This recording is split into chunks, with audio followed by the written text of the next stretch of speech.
Friends, welcome to my YouTube channel. ગરમીમાં રોજ બનાવીને ખાવાનું મન થાય એવું ગુણકારી ખાટું મીઠું કેરીનું આજે આપણે શાક બનાવીશું। તો આ જે શાક છે તે ખાવામાં ખૂબ જ ટેસ્ટી છે અને ખૂબ જ ઝડપથી બની જાય એવું છે। તો ચાલો આપણે શરૂઆત કરીએ કેરીનું ખાટું મીઠું શાક બનાવવાની। તો એના માટે મેં અત્યારે જે તોતાપુરી કેરી આવે છે, કાગડા કેરી, તે લીધી છે। ત્યાર પછી મેં ગોળ લીધો છે, એને આ રીતે સમારી લીધો છે।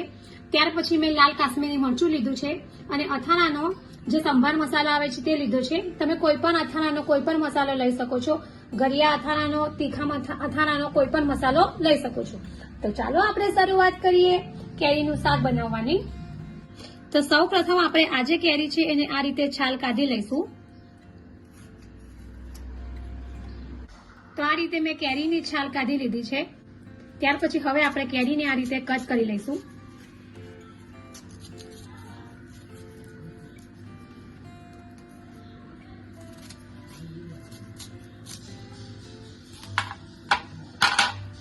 અને હવે આપણે કેરીમાંથી આ રીતે થોડી મોટી સાઈઝના પીસ કરીશું।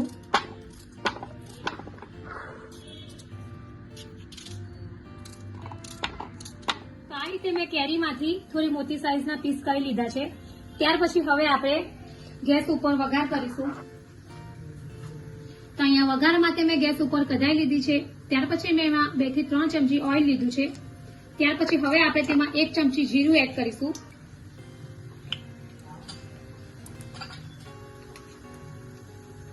ત્યાર પછી આપણે થોડી હિંગ એડ કરીશું અને હવે જીરુંને આપણે થોડું શેકાવા દઈશું।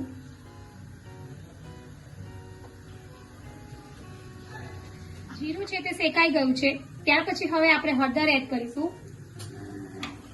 અને ત્યાર પછી હવે આપણે આ જે કેરીના પીસ કર્યા છે એ એડ કરીશું।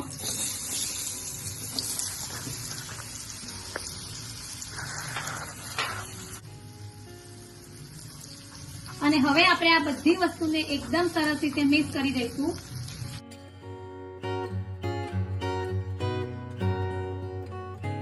આ શાક બનાવવામાં આપણે પાણીનો બિલકુલ ઉપયોગ નથી કરવાનો।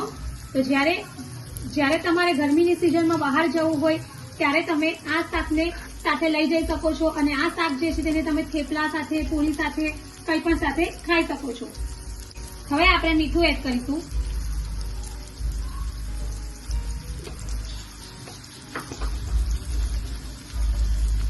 અને હવે આપણે ઢાંકણ ઢાંકીને 2 થી 3 મિનિટ માટે એને કૂક કરી લઈશું।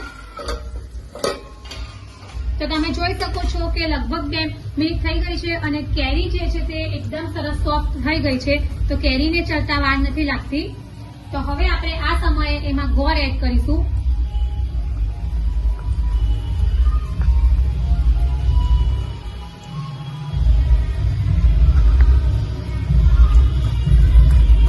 અને ગોળને આપણે એકદમ સરસ રીતે મેલ્ટ કરી દઈશું। 2 મિનિટ પછી જોઈએ તો આપણું શાક એકદમ સરસ રેડી થઈ ગયું છે। ત્યાર પછી હવે આપણે તેમાં લાલ કાશ્મીરી મરચું એડ કરીશું। ત્યાર પછી હવે આપણે તેમાં અથાણાનો જે સંભાર મસાલો આવે છે તે એડ કરીશું।